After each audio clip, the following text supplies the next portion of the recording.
नमस्कार, मैं हूँ सच्चिदानंद वशिष्ठ। और सज्जनों, हर महीने की तरह अब ये जून का महीना तुला राशि के लिए कैसा जाने वाला है, इसकी जानकारी देने का प्रयास करते हैं। तो तुला राशि में इस समय पर बृहस्पति पहले भी बहुत अच्छे थे और अब बृहस्पति दशम स्थान के अंदर आ गए हैं, तो रुके हुए जो भी प्रमोशन है वो होंगे। इसके अलावा अगर आप व्यापारी हैं तो व्यापार की वृद्धि होगी और इतनी वृद्धि होगी जो असाधित लाभ होगा। इसके अलावा इन बृहस्पति की जो देन है वो सबसे बड़ी देन है, कुटुंब के अंदर कोई ना कोई वृद्धि होगी। कोई ना कोई नवजात शिशु का जन्म कुटुंब में हो सकता है, नव वधु का आगमन हो सकता है, जमीन जायदाद की खरीद फरोख्त हो सकती है, वाहन का सुख जो है वो प्राप्त होगा। इसके अलावा कोई अगर कोर्ट केस आदि चल रहे हैं तो उनके अंदर लाभ होगा, या फिर संधि होकर के, समझौता होकर के और केस निपटेंगे। रोगों से निवृत्ति होगी, कर्जों से छुटकारा मिलेगा।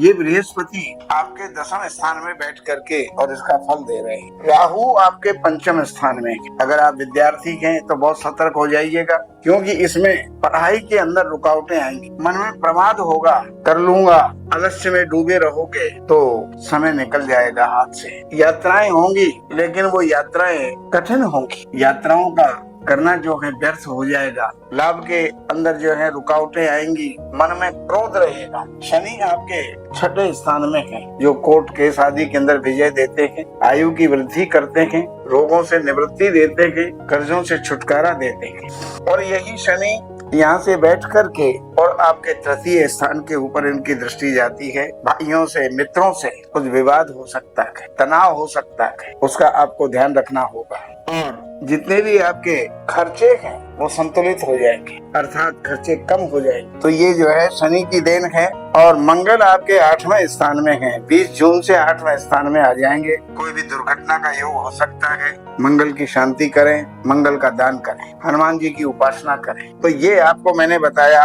अब आपको मैं दैनिक राशि फल देता हूँ। 1 तारीख, 2 और 3 तारीख ये आपके लिए बहुत बढ़िया है, श्रेष्ठ है।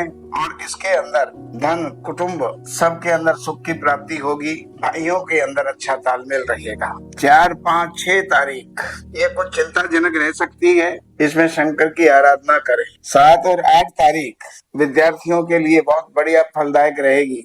9 और 10 तारीख वाणी पर कंट्रोल रखना होगा, अन्यथा किसी से विवाद हो सकता है। 11 और 12 तारीख ये आपके लिए सुखद हैं, बढ़िया हैं। और जो तारीख आपको बढ़िया बताई जाए, अगर कोई भी कार्य शुरू करना है तो उन तारीखों में करो। 13, 14 तारीख ये जो है आपके स्वास्थ्य के लिए ठीक नहीं रहेगी, तो कहीं कोई यात्रा हो, लंबी यात्रा हो तो उसको स्थगित कर देना चाहिए। इन 2 दिनों के अंदर कोई नया कार्य प्रारंभ नहीं करना चाहिए। 15, 16, 17, 18, 19, 20 और 21 ये 7 दिन इस महीने के अच्छे अवसरों में से गिने जा सकते हैं। कोई भी रुका हुआ कार्य उनको भाग दौड़ करके पूरा कीजिएगा, वो आपके पूरे हो जाएंगे और आप फल भी उनका प्राप्त करेंगे।